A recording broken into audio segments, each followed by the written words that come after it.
আসসালামু আলাইকুম ওরহমতুল্লাহি বরকাতুহ। আজকে খুবই গুরুত্বপূর্ণ একটি বিষয় নিয়ে আপনাদের সামনে হাজির হয়েছি।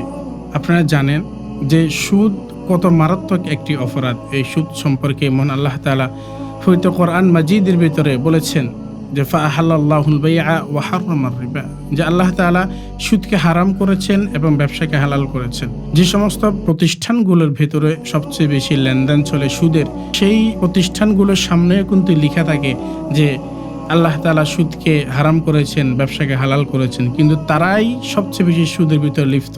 তো দেখেন, এই সামান্য বিষয়টা যদি উপলব্ধি করতে পারি যে সকলেই জানে, একবারে সকলেই জানে যে সুদ হারাম, সুদ হারাম, আবার বলেও, কিন্তু আমল আমরা কয়জনে করি?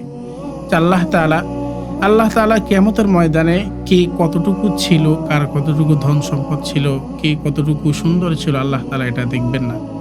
হাদিসের মধ্যে রাসূলুল্লাহ সাল্লাল্লাহু আলাইহি ওয়াসাল্লাম বলেছেন, ইন্নাল্লাহা লা ইয়ানজুরু ইলা সুওয়ারিকুম ওয়া আমওয়ালিকুম ওয়ালাকিন ইয়ানজুরু ইলা কুলুবিকুম ওয়া আমালিকুম, যে আল্লাহ তাআলা তোমাদের চেহারার দিকে দেখবেন না, যে তোমাদের চেহারা কেমন সুন্দর ছিল, ওয়া আমওয়ালিকুম, এবং তোমরা কে কত কোটি টাকার মালিক ছিলে, কে কয় হাজার কোটি টাকার মালিক ছিলে, কে কয়তলা বাড়ি করেছিল, আল্লাহ তাআলা সেটাও দেখবেন না।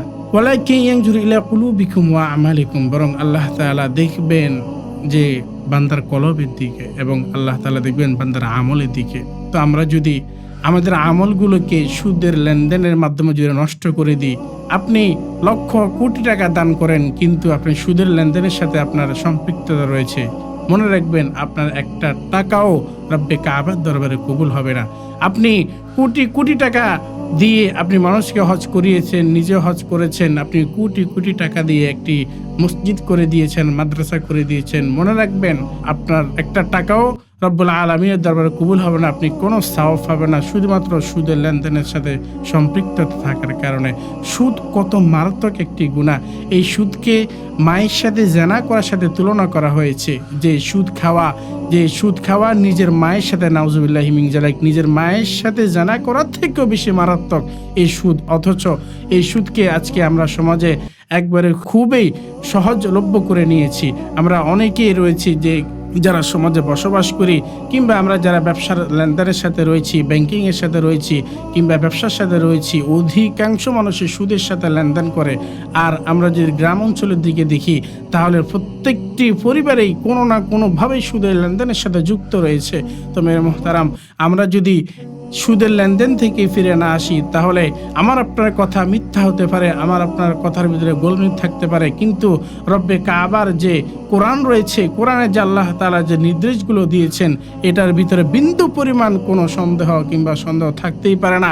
যে ব্যক্তি সন্দেহ থাকবে, যে সন্দেহ করবে, তার ঈমান থাকবে না।